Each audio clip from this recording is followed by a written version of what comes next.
Hari Jumat, kita punya mahasiswa itu, dia kumpulin. Hari Jumat dia bikin makanan, dia datang ke tempat orang-orang yang gak mampu. Hari Jumat adalah hari rayanya umat Islam, Sayyidul Ayyam.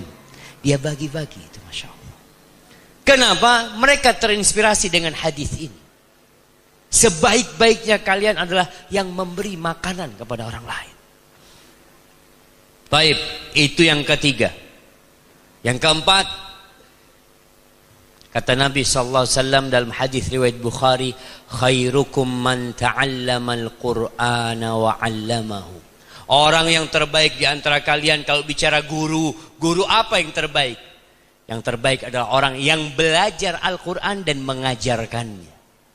Ada guru kimia, ada guru fisika, ada guru matematika, tapi yang terbaik adalah yang belajar Al-Quran dan mengajarkan.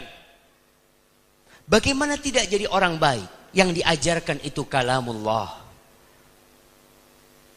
Sebuah kitab yang kata Allah, inna hadzal Qur'an yahdi lillati hiya aqwam. Ini Quran menunjukkan kepada jalan yang paling lurus. Jadilah antum pengajar Al-Quran. Mungkin pengajar Al-Quran dengan pengajar matematika gajinya lebih besar mana? Guru Quran sama guru matematika lebih banyak mana gajinya? Guru Quran sama guru bahasa Inggris lebih banyak mana gajinya? Kita meremehkan Al-Quran yang kelak akan datang memberikan syafaat kepada kita, yang kelak akan menerangi kuburan kita. Antum tuh ke kuburan gak bawa matematika, gak bawa bahasa Inggris. Boleh belajar yang lainnya, tapi jangan tinggalkan Al-Quranul Karim. Nih buat orang-orang yang panggil guru Quran ke rumahnya, privat, Masya Allah, guru Quran ke rumahnya. Gaji berapa? Jamaah, di Linggau ini kalau guru Quran privat ke rumah, berapa digaji bisa? Berapa? 300. Betul 300. Gimana? Seikhlasnya. Masya Allah, Masya Allah. Ya, kita zalim kepada guru Al-Quran yang mengajarkan kepada anak kita jalan menuju surga, yang mengajarkan kepada kita bagaimana menjawab pertanyaan mungkar dan nakir. Kita kasih semau kita, bukan seikhlasnya. Semau kita. Kalau guru bahasa Inggris 1 juta, Quran 300. Enggak Ustaz, Ustaznya ikhlas, alhamdulillah, Masya Allah. Jadi yang ikhlas Ustaznya, bukan yang ngasih duit ya. Jangan diremehkan Al-Quran, hargai Al-Quran. Kenapa? Yang terbaik di antara semua guru yang ada di muka bumi ini, yang jadi profesor, yang jadi apa, khairukum man ta'allamal Qur'an wa 'allamahu. Apa yang diajarkan oleh guru ini? 1 huruf dapat 10 kebaikan. 1 ayat seperti 1 ekor onta. Man qara'a ayah min kitabillah, yang baca 1 ayat dari Al-Quranul Karim, Masya Allah, itu seperti dapat 1 ekor onta.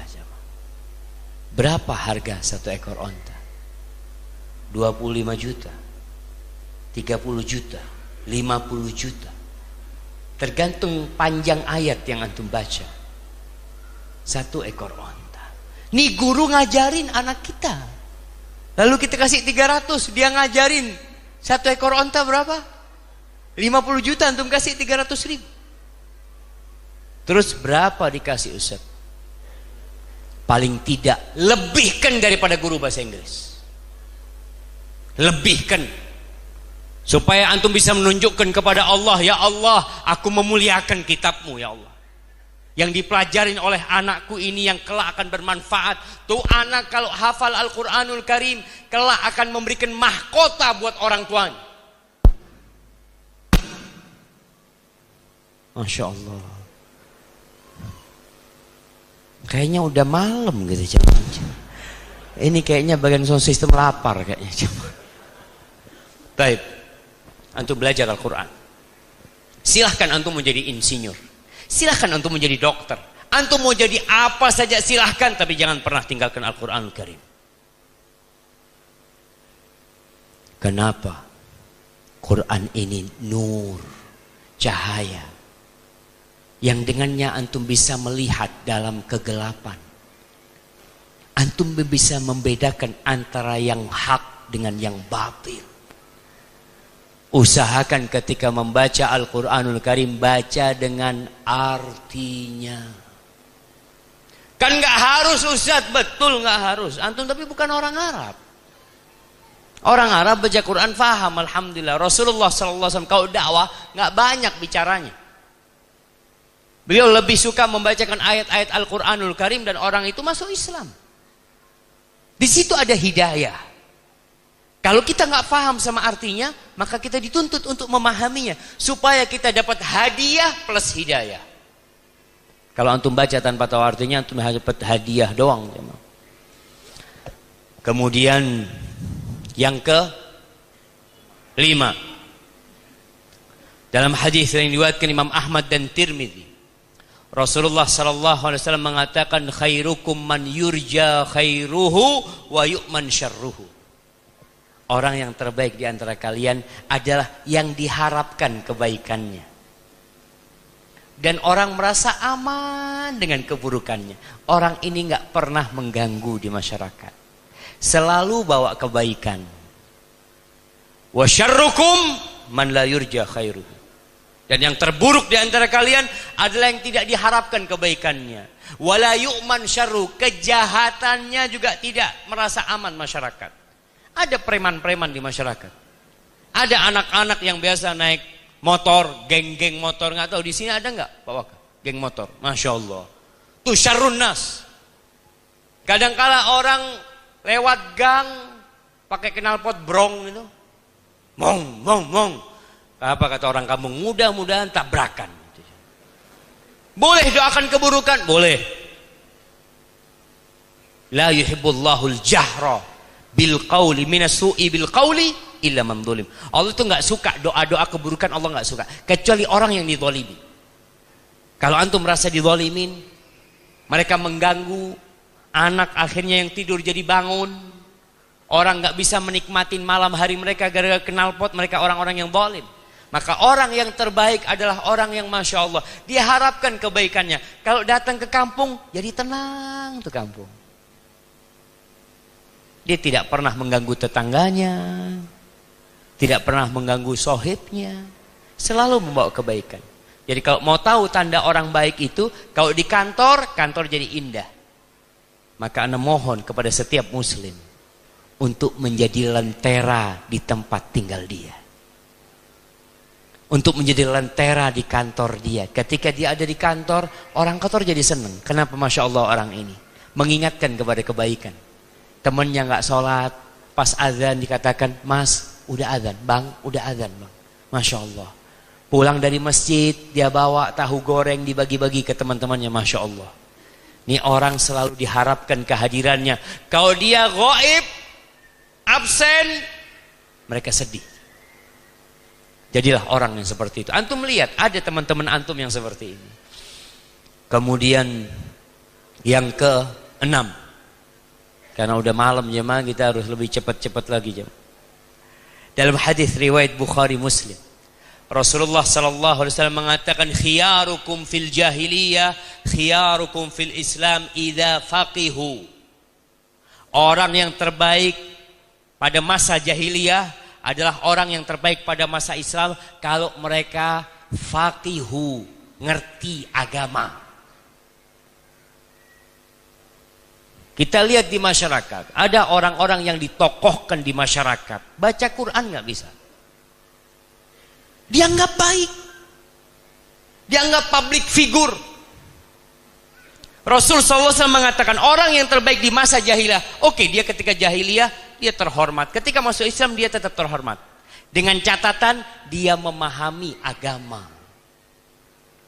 Kenapa? Agama ini modal hidup di dunia dan hidup di akhirat. Maka kalau mau jadi orang baik, antum belajar agama. Dalam hadis lain, Rasulullah sallallahu alaihi wasallam mengatakan, "Man yuridillahu bihi khairan yufaqihu fiddin." Barang siapa yang Allah menginginkan kebaikan buat orang itu, Allah bikin orang itu yufaqihu fiddin, belajar agama, ngerti agama. Tidak semua harus di pesantren, tidak semua harus jadi ustadz, tapi semua harus belajar agama.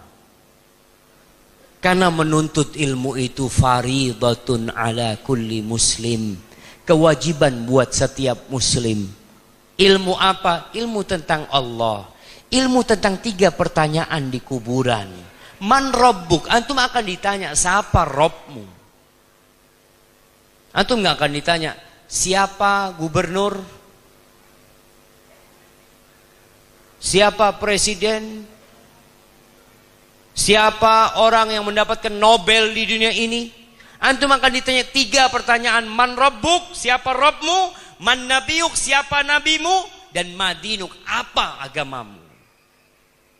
Sekali lagi, kita tidak sedang meremehkan ilmu umum. Karena orang itu nggak usah dimotivasi cari ilmu umum, dia cari. Karena untuk kerja. Karena untuk makan. Antum lihat orang-orang yang kuliah, buat apa sebenarnya dia kuliah? Untuk jadi kerjaan. Untuk dapat ijazah, kemudian ngelamar kerja. Sedangkan ilmu agama dipelajari bukan untuk itu. Bahkan kalau antum belajar agama untuk cari dunia, antum tidak akan mencium bau surga. Man talabal ilma mimma yubtagha bihi wajhullah la yatlubuhu illa liyusiba bihi aradan minad dunya lam yajid raihatal jannah. Barang siapa yang menuntut ilmu, yang ilmu ini tidak boleh diperuntukkan kecuali untuk Allah Azza wa Jalla. Kemudian dia mencarinya untuk dunia, untuk jabatan, untuk pekerjaan, maka dia tidak akan mencium bau surga. Jadi kalau bicara ilmu umum, silahkan belajar. Orang tidak dimotivasi, mereka termotivasi. Tapi agama, sebagian bahkan beranggapan agama ini opium. Menganggap agama ini yang membuat orang itu jadi mabuk. Na'udzubillah min dzalik. Sekali lagi, tidak semua harus jadi ustaz. Tapi antum harus belajar agama. Kita lihat sekolah-sekolah kita. Oke, kalau sekolah negeri, SD, SMP, SMA, kita hanya dapat 2 jam pelajaran agama. Padahal kita ingin membangun karakter. Padahal kita ingin seimbang dunia dan akhirat. Jargon itu selalu disampaikan. Seimbang dunia akhirat. Gimana akhirat hanya 2 jam? Iya. Antum tidak perlu menyalahkan sekolah. Nggak perlu. Kita tidak perlu cari kambing hitam. Kalau nggak dapat di kelas, cari di tempat lain. Cari di masjid. Cari ustadz, belajar sama ustadz. Untuk menjadi orang terbaik. Tapi di pandangan masyarakat tidak. Orang terbaik adalah yang belajar ya ilmu umum. Lulus dari mana? Amerika, Masya Allah. Hebat antum sampai ke Amerika. Lulus mana? Mesir. Ngapain ke Mesir antum? Jauh-jauh. Antum bisa lihat kalau ada orang lulus Amerika sama lulus dari Mesir atau dari Medina, pandangan masyarakat beda. Selalu yang lulusan barat itu dianggap lebih berkompeten, lebih baik lah. Baik. Kemudian yang ketujuh, Rasulullah SAW pernah ditanya, Ayyun nas khair, manusia yang mana yang paling baik? Lalu beliau mengatakan, man tala umruhu wa hasuna amaluhu sallallahu. Orang yang paling panjang umurnya dan baik amalannya. Yang umur 80 tahun masih ada di masjid ini? 80. Mana kasih hadiah?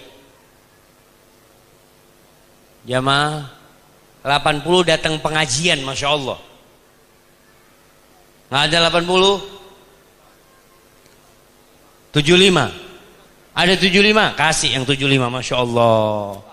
Baik, kasih bang. Sebelah sana.